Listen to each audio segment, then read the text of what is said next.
Alright, guys. I know it's been a long time since we've uploaded. We have some stuff to catch you guys up on. So, we're going to show you a few hands here we played at the end of Project PLO. And as you guys can see, we have rebranded to Project All In. We will not be PLO based, we will be making money based. So, we're going to go through, break down some hands here, show you some fun hands we played at the very end of Project PLO. We're playing a really big fish here, heads up. This guy wasn't a heads up player. He challenged us to a heads up match. And I actually wanted a two table against us. I think we took several buy-ins off of him. Five or more buy-ins we took off of him. And then obviously we made a ton of rake back just because of playing heads up. But here we were just playing 25-50. We had about a 1K bankroll at this point in time. Playing 25-50 heads up. Here we flopped a pair. Flush draw, backdoor straight draw. We turn the straight draw. And he decided to put it all in against us. In hindsight, his hand was a little bit on the loose side. We want this to be more double suited type of hands.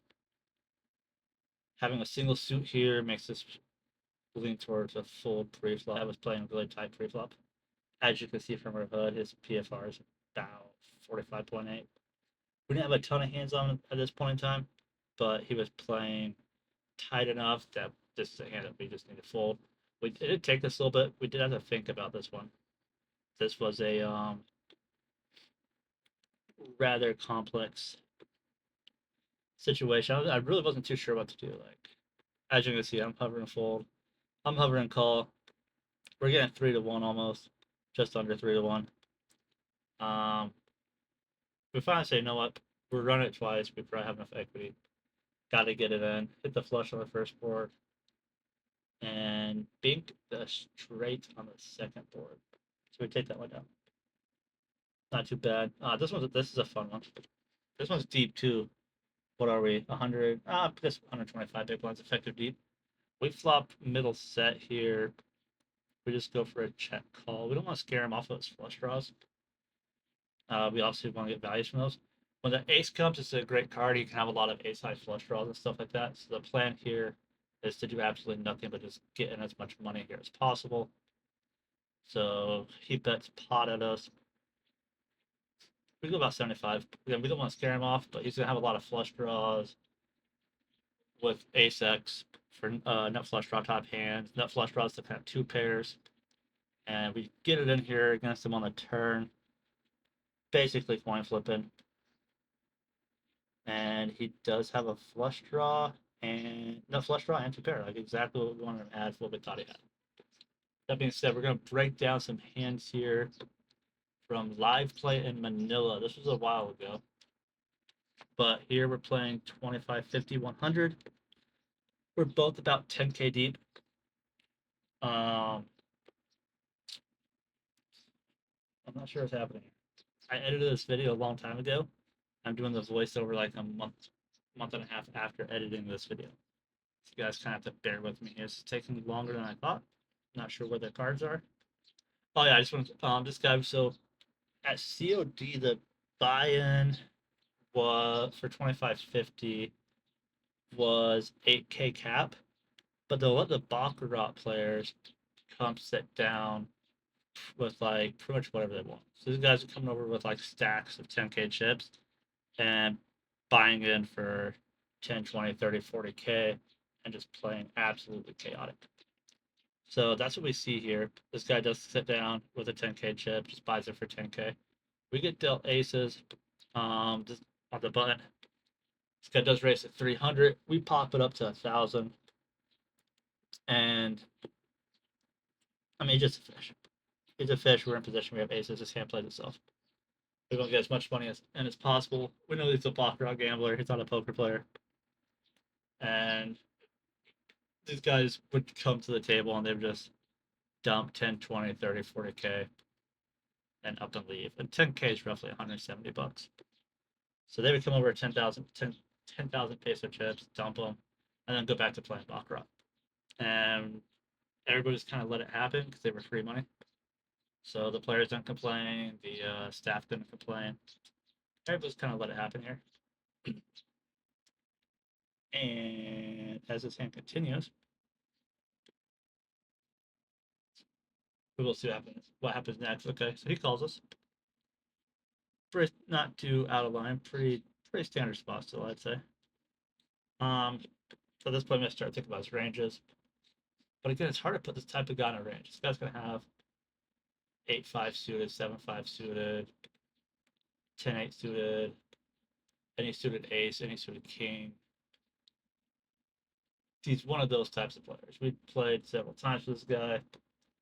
We know all about it. Now, at this point in the hand, this is where it got interesting. Is that I noticed that also being in the Philippines, most people speak Tagalog or Filipino, as the rest of the world knows it. Um,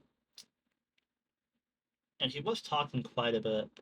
So I know he got the table in Tagalog. I didn't think too much of it because they were having a small conversation beforehand, so I wasn't really too concerned yet. But as the hand progresses, it kind of gets weird. So the flop comes pretty good for us. I mean, I guess he could have King 10 suited here, but if he does, we just lose money. So he leaves out for 1K. We just overjam here. We just get it in. Might be a little bit on the big side, but he could have a lot of draws here too. And he has he could have King 10, he could have Ace King, King Queen, King Jack, Queen Jack, stuff like that. So we just decide just to ship in our last 9K here. Again, this guy's a gamble. This guy's a pair. He's gonna call us off with a 10. He's gonna call us off with all his kings. We know how he plays, so there's really no reason to even try to slow play here. We can just put the money in because we know he's gonna call us off. So we do ship it in here. And this is where the hand gets weird. He starts talking in Tagalog clearly about the hand to another player in Tagalog in Filipino. So we had to call the floor over because the dealer told him several times to stop. You can't talk about the hand.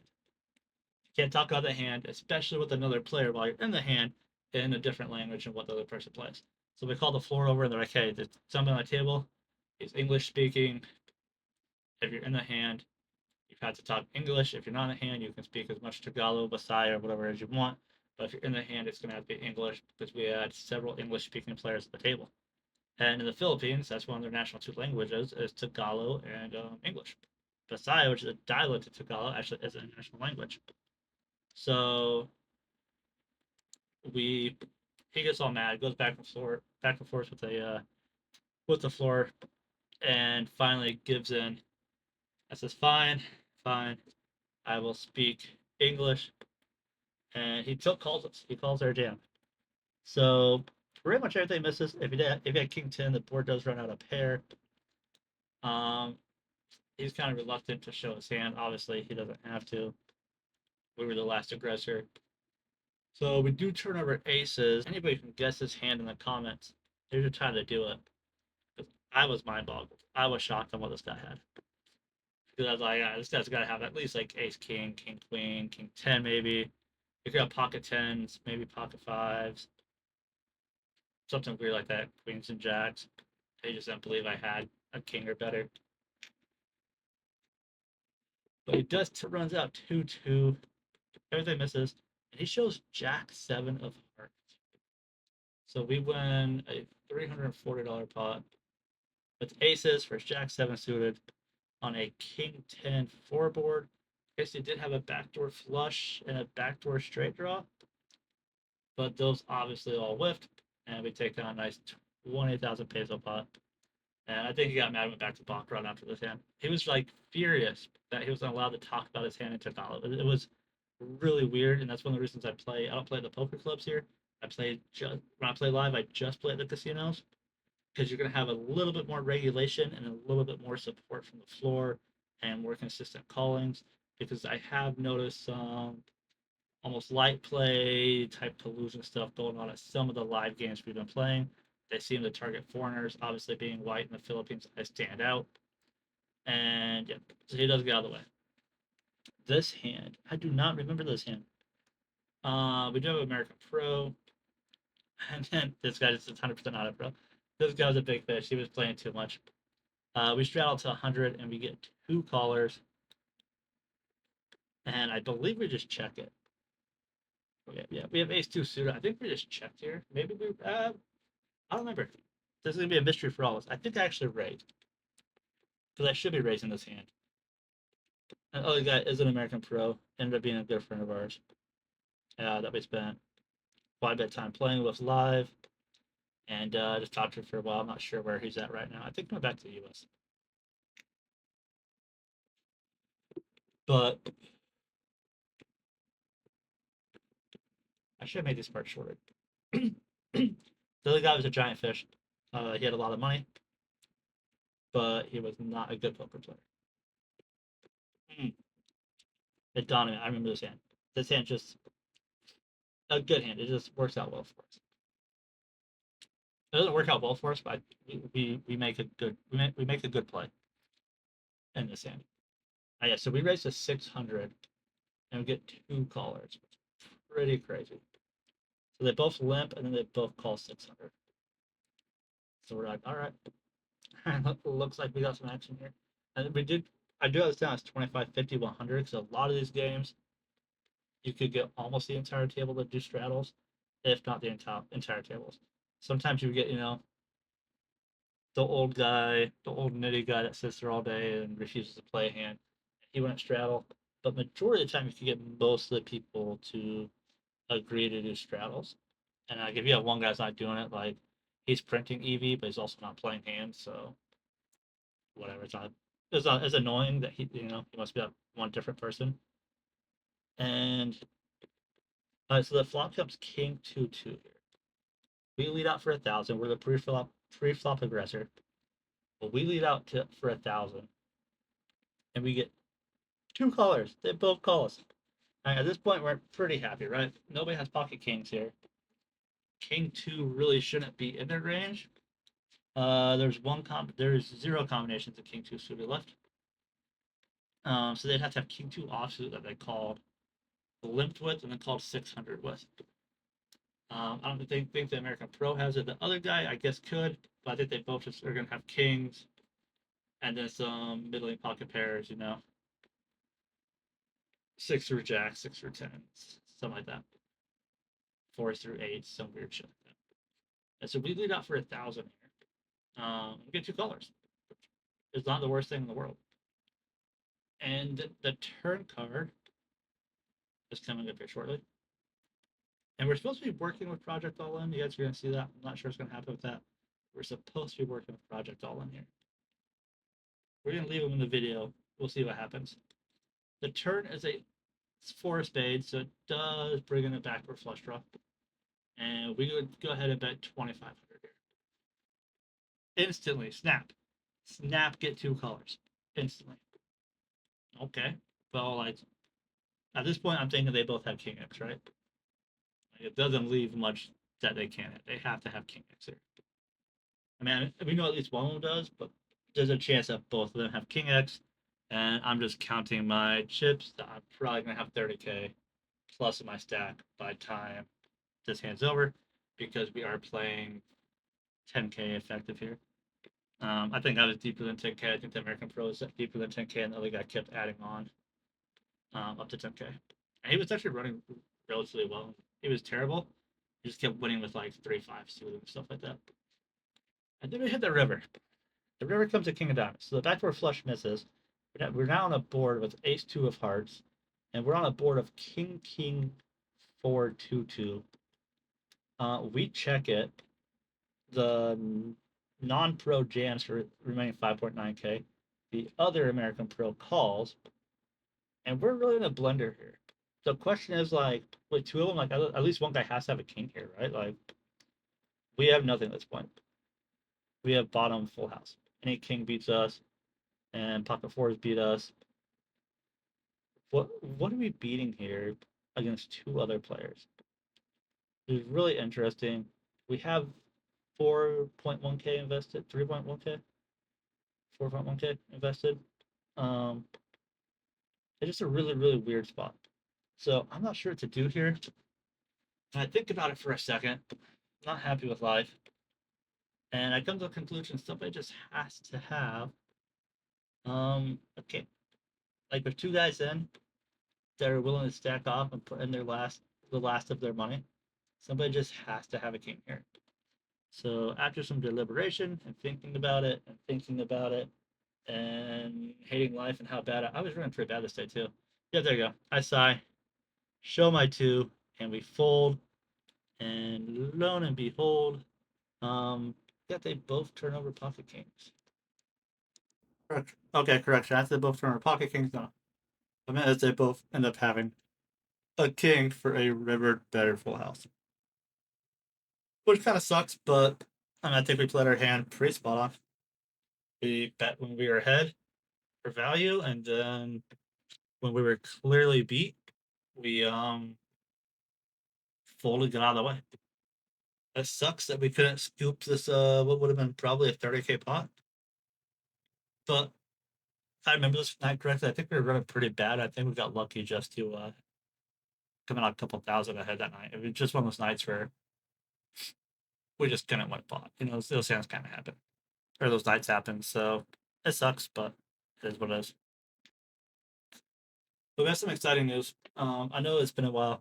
The reason it's been a while, I wanted to confirm some stuff and the rebranding. They both had King X. I don't remember what else they had with it. I wanted to confirm some stuff, some rebranding, and what we were going to be doing. So I said we were switching from Project PLO to Project All In, simply because I'm not going to be focused purely on PLO. I'll still be playing PLO when there's good spots, but I will also be playing, hold on, cash games, tournaments if there's some good tournaments and stuff like that. So then go through, talk about that, give you guys some updates here on what happened since this was back in Manila, and we've moved since then. We were in Tanza for a while, which is about an hour and a half, 2 hours south of Manila. So there really wasn't any poker. We were playing purely online. Live poker wasn't an option. Kind of sucked. And I wasn't sure when we got here. So as many of you know, I used to be an advantage player. I should quit playing poker professionally. I started a professional advantage play where it was advantage playing slot machines. Which yes, there's certain slot machines you can advantage play, or that was doing card counting for blackjack stuff like that. So I quit that for a long time. Welcome to the Philippines. They made sure they designed every casino. There is very little to no advantage play to be had. They just continue showing. Get it, baby.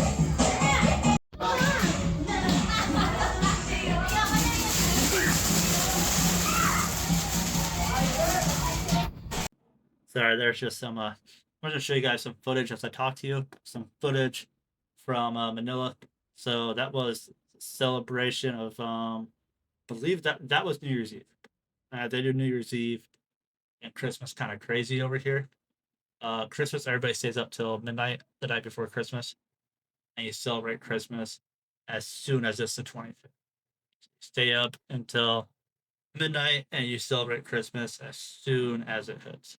And New Year's Eve's also another massive celebration.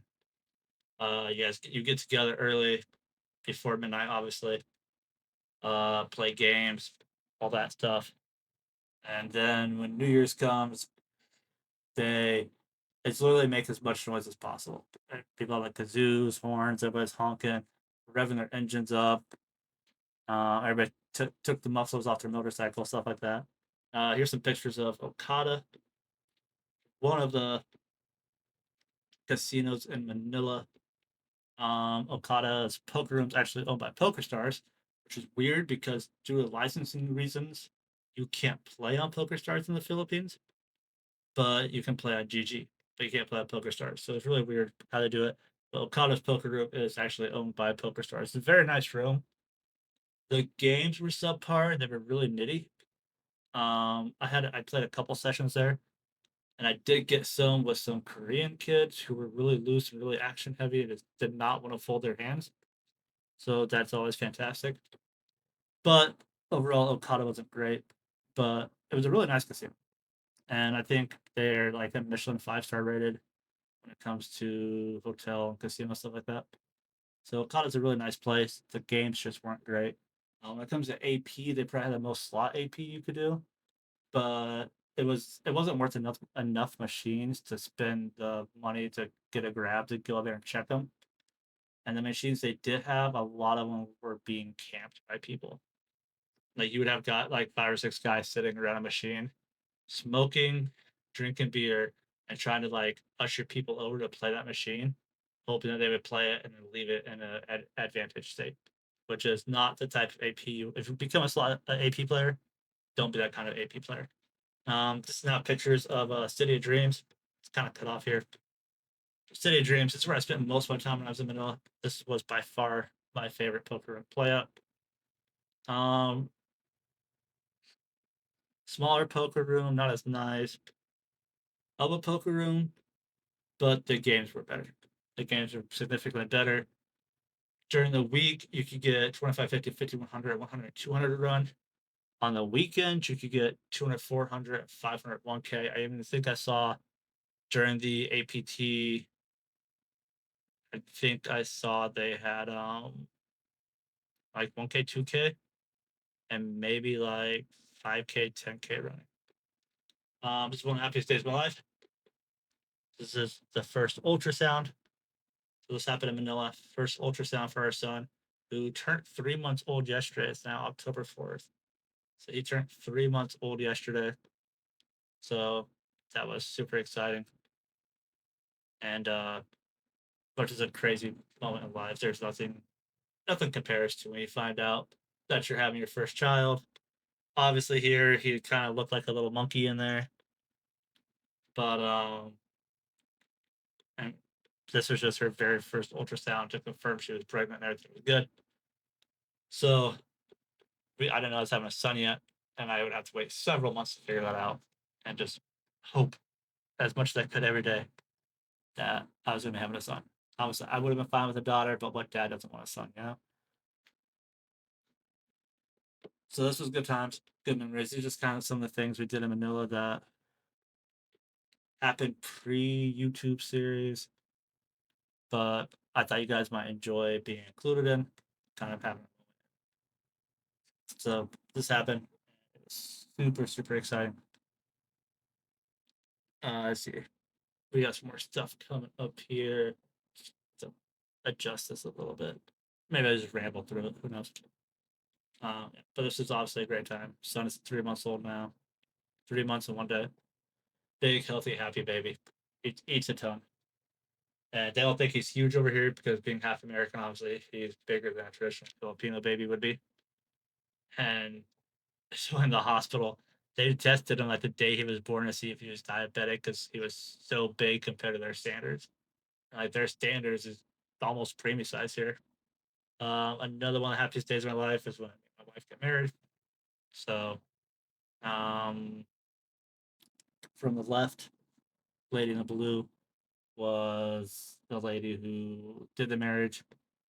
Uh, Behind my wife in the white is one of my mother-in-law's friends. The little retard in the front, the white shirt. That's my nephew, Tur. He's a good kid. He's just too passive. Too passive. Let people get away with too much stuff.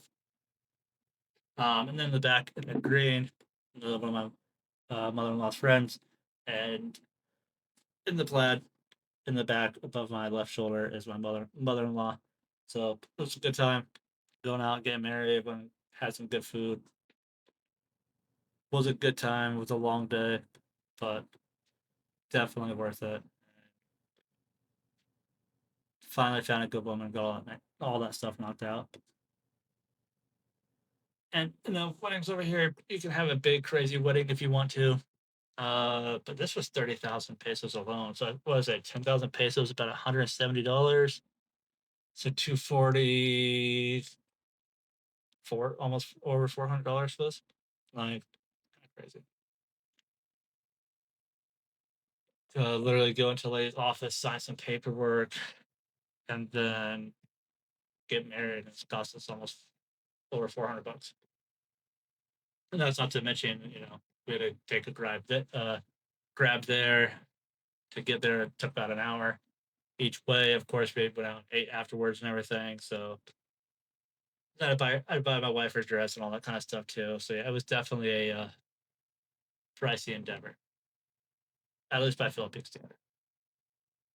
And it was a good time. So, and strangely, um, the Philippines, for your child to have the father's last name, you have to be married. So if we weren't married on the paperwork side, it would have had to be her. It would have had been her last name, and he could have gone by my last name. But then once we got married, we would have had to do more paperwork to change everything for her and his last name. So it just wasn't worth it. And then here's a picture of the day my son was born. First time I got to hold him. Excuse me. First time I got to hold my son. That was good times. Obviously, here he is at his 1 month checkup. So like I said, I've been busy. Been busy. That's why stuff hasn't been uploaded, and why you guys have missed out on a little bit. Thought I would try to use this. And here's a crazy storm. Rainy season here. This is one of the first like full fledged typhoons I went through. Really not bad. I come from the Midwest. We got tornadoes and all that kind of stuff. But they have some pretty intense storms here. They actually just had a massive earthquake um, in Cebu on September 30th, one of the biggest one in like a decade or something. It's like 6.8, 6.9, something like that. Crazy big earthquake. But luckily, I make enough money that we get to live in pretty nice places by Philippine standards. So our house was fine. Didn't flood. Then I had a little flooding underneath the door in the kitchen. Just the water pools up weird, concrete there, but nothing too crazy. It was just inconvenient, but it was a pretty good storm. With that being said, we have some crazy stuff coming up here. Once this clip ends, and some updates here. So where we were living was about where the pen's at. We were living in Tanza Cavite, about this region. That's where I spent almost the last year. We moved in there around November, I think. There were some poker clubs, but honestly, I just didn't feel comfortable going and playing it. Not because I thought I'm gonna get mugged because I'm in the Philippines, but I thought, okay, if I go crush these games like I expect to, if you go play poker, I always expect to crush the games I'm playing. If I go crush these games, take a bunch of money off these guys, now I have to get in a grab and go home. It's too easy for them to follow me. Now they know where I live, all that kind of stuff. Plus, like I said, a lot of the card rooms here that aren't casino and there's card clubs, I've heard some really, really bad soft play against people, each other, and then they kind of are all targeting the foreigners. A lot of full up collusion because they know that most of us don't speak any Tagalog. If we do, it's not very good, and then a lot of them can switch to Bisaya if they're from the Cebu area, which is a dialect of Tagalog, and some really strange floor rulings that seem to always go in the locals' favor and never in the foreigners' favor. So there's a few card rooms around. One actually looked incredibly nice. It looked really nice. I really wanted to go check it out. But at the same time, I didn't want to run it into any potential issues for a family or myself. So I decided not to. That's when we started Project Pillow. And we were just playing completely online. Before that, I was playing in tournaments online for SV Poker, which is a poker stable out of, I believe, Russia or something like that. And we were playing online tournaments for them. And we made a little bit of money there, but then just time wise, I don't know. Once you get a family and stuff, I really don't feel like playing 12 hours online poker tournaments a day, right? I feel like I'm neglecting my wife, neglecting my son, neglecting my responsibilities as a husband, as a father, if I'm just sitting there playing poker 12 hours a day online tournament. So I decided to kind of get away from the tournament grind, get more into the cash grind. And plan was is that we would move to Cebu. They have some really big casinos, one of which being New Star, which is just down the road from us. literally a 5 minute car ride. Probably walk in 15 or 20 if I really wanted to, but it just gets crazy hot here. I really don't like walking home in the dark with a bunch of cash on me. So we just take a grab. It costs a couple, costs like less than 200 pesos. I tipped a guy 200 pesos because I had to run back up and change my shoes the other night. And so I tipped him 200 pesos, and that was actually more than what the whole grab ride cost. It was 200 pesos, 3, 4 bucks. But we did jump on a plane. We had a crazy experience. We might talk about the experience in the next episode. Crazy experience trying to get here. We had a delayed flight by 3 hours. When we got here, we had landing gear issues, and it was chaos. But we did jump on a plane, and we are now living in Cebu. I love it. We live in an awesome place. The place we live is amazing, way nicer than we're living. The city is way nicer. Uh, the difference between Manila and Cebu when it comes to cleanliness of the community and the amount of homeless people, the amount of just trash everywhere and rundown areas, Cebu looks like a different country.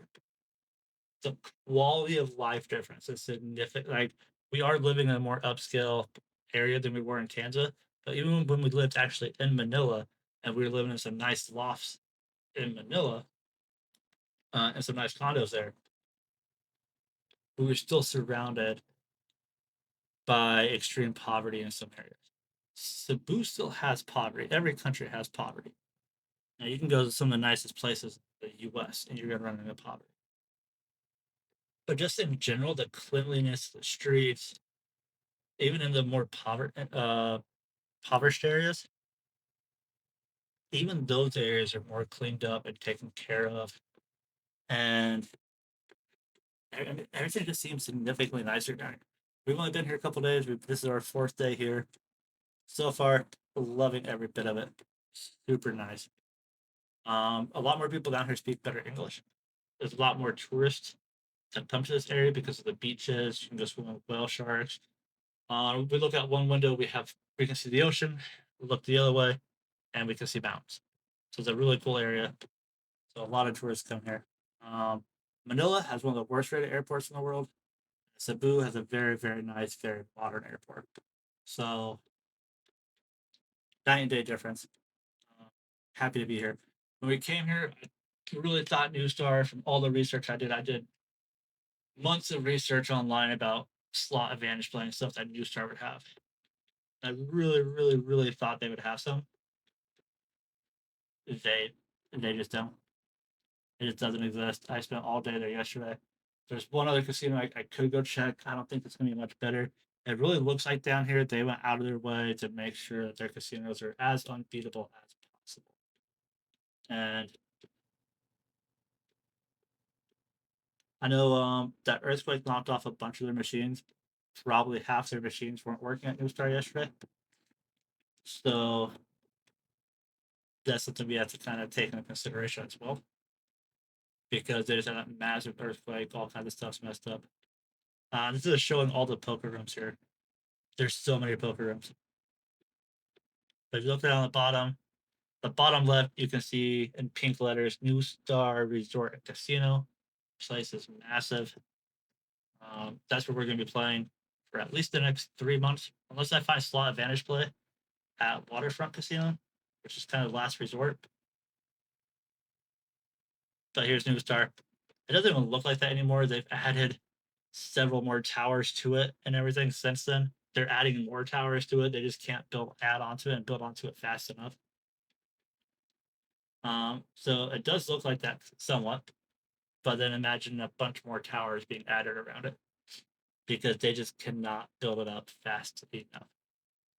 So that's going to be our home for the next 3 months. We did play our first live session yesterday.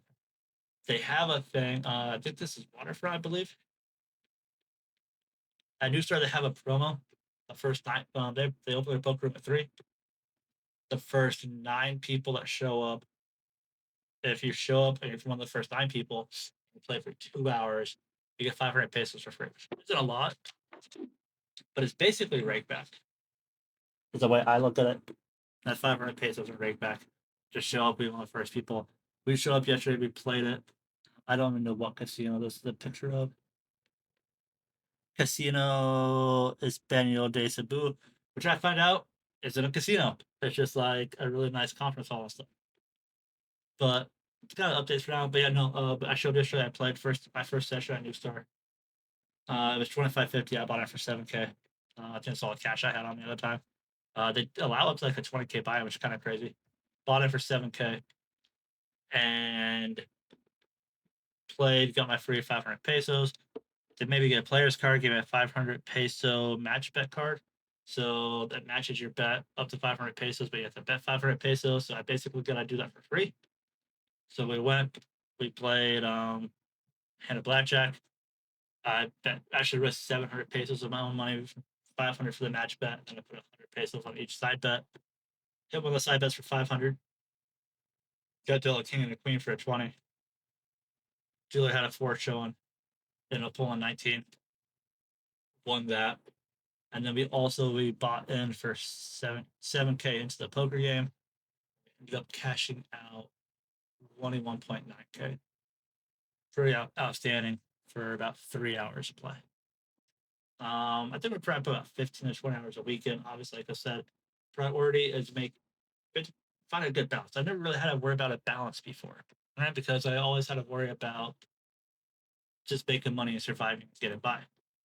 I didn't have a wife, I didn't have a son, all that stuff. I didn't have to really worry about that balance before. My priority was make as much money every day as possible. So if that was a 12-hour day doing AP play, so be it. If it was spending 3 days at a casino doing AP play from the second I woke up until I couldn't do anymore and I had to go up and pass out, that's what I would do. Now we have to have more priorities, so I can't be putting in 12, 16-hour days. So if I could, I'd still be playing tournaments online. I'd still multi-tabling like 10 to 12 tournaments online and be grinding God that lifestyle. But it just doesn't work anymore.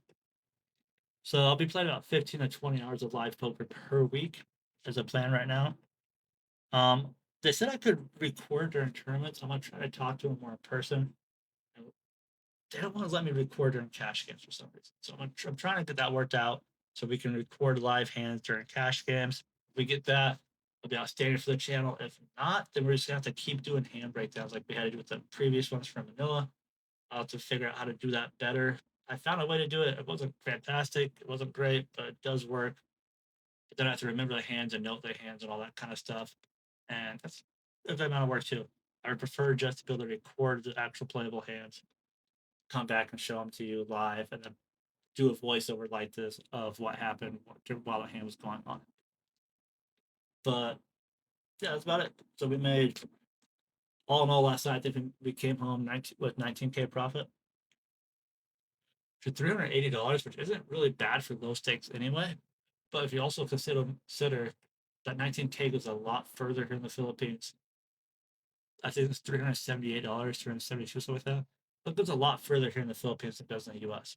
So having that extra money, that's fantastic. Good plan. We're gonna play 3 days a week essentially. We're gonna play Friday, Saturday, and Sundays. Unless we make 30K profit. Make 30K profit, I promised my wife I would take up. So if I make 30K in one night, I'll take the other 2 nights off. And that's just because, like I said, it's project all in because we're all in family, but we're all in also being successful, making sure my wife doesn't have to work a day in her life unless she wants to, making sure we can fly back. We don't have to fly back to the U.S. economy. We can fly back in decent seats. So that's priorities. So it's got to be all in, balls to the wall, make money, prioritize the family, also prioritize money making, and get all of that set up properly. And it's kind of what we're working on right now, trying to find that proper life balance that we need. And yeah, not too bad. So hopefully we go make. We're gonna make 11K tonight. Make 11K. We take tomorrow off, and then we don't play again until when either Wednesday or we play Thursday, Friday, Saturday, or Friday, Saturday, Sunday. I'm not sure. We are in a spot being down here in Cebu now. There's a lot more tourists, so hopefully that will make the games better. The game was pretty good last night. We made 3 times our money almost. or over 3 times the money. We cashed out 21.9K and bought them for 7K. So we tripled our buy-in. And that's about 3 hours playing. So we're making about 7K per hour, which comes out to like $130-ish, probably somewhere around there. Done the actual math, but yeah, it was about $380 that we ended up making in 3 hours hourly. That's fantastic. So hopefully we can keep this up and keep grinding it out. I will hopefully know back soon that they will let us record at the tables, and then we can get some live play. Otherwise, we have to keep breaking it down like this.